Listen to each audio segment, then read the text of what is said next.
Welcome back to Channel 25 News. Today, we have a special episode about coral reefs. Today we'll have a special interview with someone from the Science Center, and we'll have a summary at the end. Stay tuned to find out.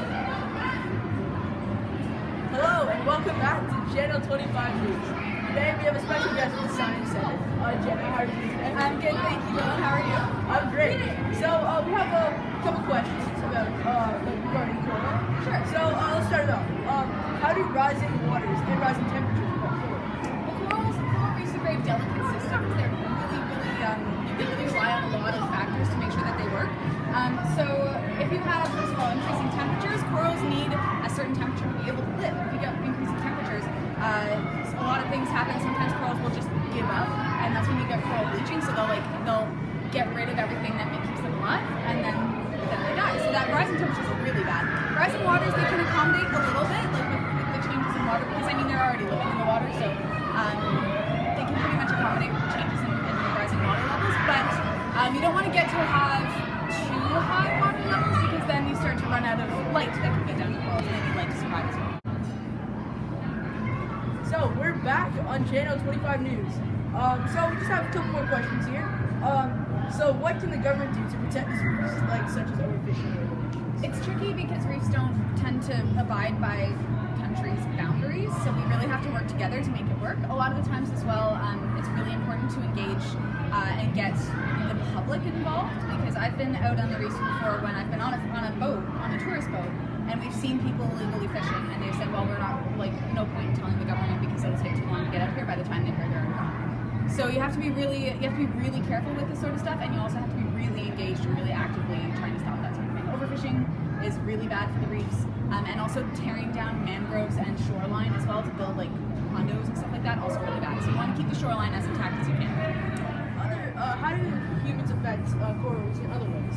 Another way that we impact reefs is that we occasionally introduce species, new fish or new plants to an environment, and then those plants will do really, really well, and they won't have any predators, so other animals won't try to eat them. We call those invasive species. So they have invaded into an environment, and they now do really well. One example of that in the Atlantic Ocean is the lionfish. Lionfish are big poisonous fish with these big long spines, and they were very popular aquarium fish, and they usually live in the Pacific Ocean. So they were introduced to the Atlantic, and they've done really well. Nothing eats them, and they have sort of taken over the reef and left no space for other fish. All right.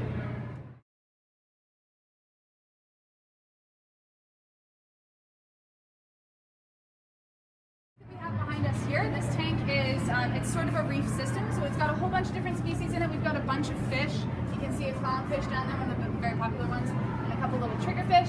And we also have some anemones and soft corals. So these are things like these guys here, and those little anemones down there. These ones here are soft corals as well. So these are not quite like the reefs that you see out in let's say down in the Caribbean. These don't build those big structures that reefs often do. These ones are soft, so they just live, you can see the polyps on there, they just live in these little soft colonies here without building a reef system. They tend to grow on rocks instead. We've also got the plants, so we have algae all along here, and then we have some shrimp as well, which are over there. You can see our shrimp. Those guys keep it clean, they clean up the tank, and finally we have this guy down here, which is one of my favorites. This is a sea cucumber. And these guys will filter, see those red things sticking out? They're filtering through the water and cleaning up the water as well. So everything's in a very delicate balance, and it all sort of works together. This tank is meant to simulate a real environment, a real reef system, and so we have this cool system here where we get water pouring in, and the water will eventually tip out and splash into the tank, and it acts sort of like waves. So it adds oxygen to the water, and it helps to mix things up a little bit, get things moving. It's a little bit better than just having oxygen bubbling in. It simulates the actual waves that they would experience in the real world. Welcome back to Channel 25 News. So we have a couple more questions. What do you think is the most interesting fact about coral reefs? So coral reefs, even though they are a very delicate ecosystem, they've found coral reefs in these really strange places that are actually doing really well. So they found a couple years ago, they found a coral reef off the coast of the Amazon River, which is weird because coral reefs are normally, when you see them, you see it's like lots of sunshine, lots of salt water, makes a lot of sense to have these guys around that sort of environment. And at the edge of the Amazon River, there's a whole bunch of fresh water, and it's really dirty. And so nobody was expecting a reef to be there. But then they dredged along the shore, and they found some reef down there, which is really cool. All right. And how can we help the coral reefs? A lot of what we can do is to raise awareness and to prevent garbage getting into the system. Garbage tends to really mess things up. So try not to use as much single-use plastics, things like that, garbage bags, stuff like that. Try to reduce your use of those, and definitely try to get governments engaged in saving the reefs, especially in areas where they really need help. All right. So that is all from us. We'll send it back to the studio with Philip. Coral reefs are an extremely diverse ecosystem. They are an ancient structure made by coral animals and other organisms that create exoskeletons and shells out of calcium carbonate. Shallow living coral reefs are thought to only cover 0.2 of the ocean surface. And in that surface, over 60,000 species of coral live. Of all the aquatic systems, coral reefs are regarded to be the most diverse of life per unit of area. Effects and problems with coral reefs. Due to overfishing in non-protected areas with coral reefs, coral is dying due to the fact that they need the fish to help them survive. The lack of education, legal and economic motivation to save the coral reefs is one of the problems of the death of coral reefs. Mining, agriculture, urban runoff, and sewage can also cause damage to coral reefs. Without coral reefs, land is getting eroded. Cities are losing houses, roads, and hotels.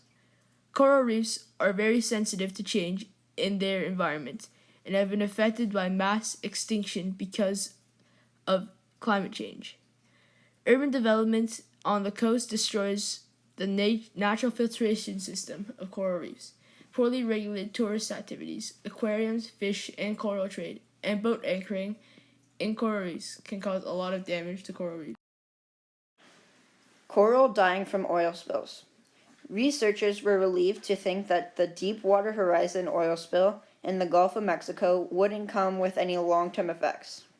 However, scientists soon discovered that 90% of 40 large coral reefs were covered in a brown substance and were considered dead or dying.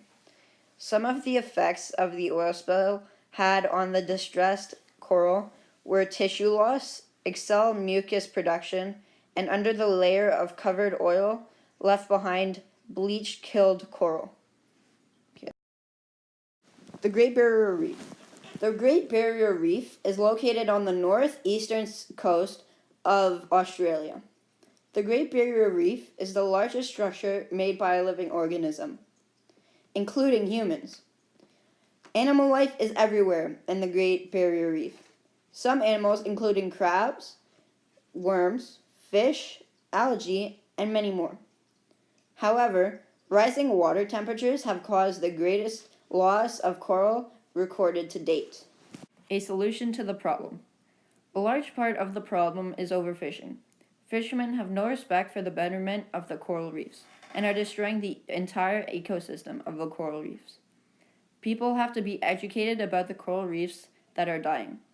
However, the biggest problem that is causing the most damage is climate change. Climate change is wiping out coral fast and is killing coral in record time. If we are going to save coral and the environment, we have to change and stop global warming.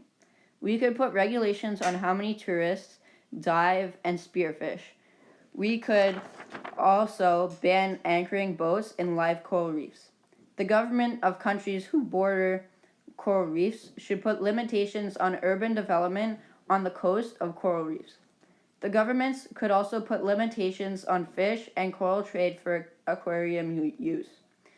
We could try to reduce mining, agriculture, urban runoff, and sewage that affects a lot of coral reefs. What do coral reefs do for humans? More than 500 million people depend on coral reefs for food, money, and medicines. Studies estimate that coral reefs make $375 billion annually from goods and services to the world. Researchers believe that coral reefs are a source of medicine. Some researchers think that coral reefs is a source of medicine to treat cancer and other bacterial infections. Coral reefs are estimated to make tens of billions of dollars from tourism.